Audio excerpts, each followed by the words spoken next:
హైవేకి దగ్గరగా ఉండాలి. ఇంకో 10 కిలోమీటర్ల అవతలకి వెళ్ళినా కూడా హైవేకి దగ్గరగా ఉంటే ఏమిటంటే రోడ్డు మీద వెళ్ళే వాళ్ళకి వచ్చేవాళ్ళకి అందరూ చూస్తూ ఉంటాం. విపరీతమైన పబ్లిసిటీ వచ్చేస్తుంది. మనం పేపర్లో ఇయ్యక్కర్లా, రేడియోలో చెప్పక్కర్లా, టీవీలో చెప్పక్కర్లా, కళ్ళకు కనపడతా ఉంటుంది.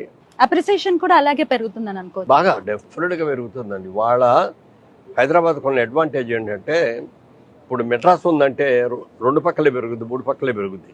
ఒక పక్కంతా సముద్రం ఉంది. బాంబే కూడా అంతే సముద్రం ఉంది. వేరే హైదరాబాద్కి వచ్చినప్పటికీ 4 పక్కలు ఎటైనా పెరుగుద్ది. ముఖ్యంగా అసలు ఈస్టర్న్ సైడ్ పెరగల ఇప్పుడు దాకా పెద్దగా. ఇప్పుడు ఈస్టర్న్ సైడ్ బాగా పెరుగుతుంది. మాకు వెస్ట్ సైడు, సౌత్ సైడు అటు బాగా పెరిగినాయి. ఇప్పుడు హైటెక్ సిటీ ఇవన్నీ కూడా అక్కడికి వచ్చినాయి. ఇప్పుడు ఇది బాగా పెరుగుతుంది. ఎందుకంటే నేషనల్ హైవే మీద ఉంది. ఇది కూడా ఇప్పుడు 6 లేన్ రోడ్డు కూడా చేస్తారు. 6 లేన్ రోడ్డు కూడా చేస్తారు. విజయవాడ వరకు కూడా రోడ్డు వస్తుంది.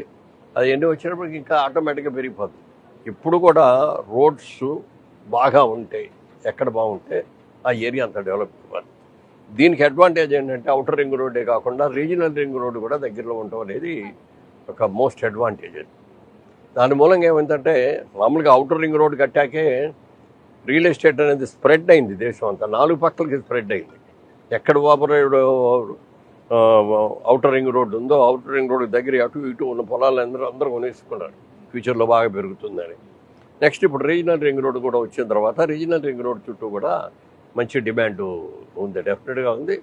ఇవాళ ఇక్కడ దీంట్లో కొనుక్కున్న వాళ్ళు ఎవరైనా ఇవాళ ₹1,00,000 పెట్టి కొనుక్కుంటే ఈ 4 ఏళ్లలో 4 లక్షలు. అద్భుతం అద్భుతం.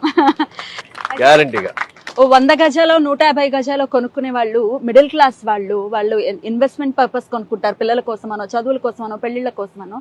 సామాన్యులకి మీరు ఇచ్చేటటువంటి నేను ఎవరికి చెప్పినా, నేను నా ఇంటర్వ్యూలో కూడా అనేక ఇంటర్వ్యూల్లో నేను చెప్తూ ఉంటాను, మీరు వ్యాపారం పెడితే ఏ వ్యాపారం చేస్తారో తెలియదు, అందులో లాభం వస్తుందో నష్టం వస్తుందో తెలియదు. లేకపోతే షేర్స్ కొన్నారనుకోండి, షేర్స్ పెరుగుతాయో తెలియదు, మొత్తం జీరో అవుతాయో తెలియదు.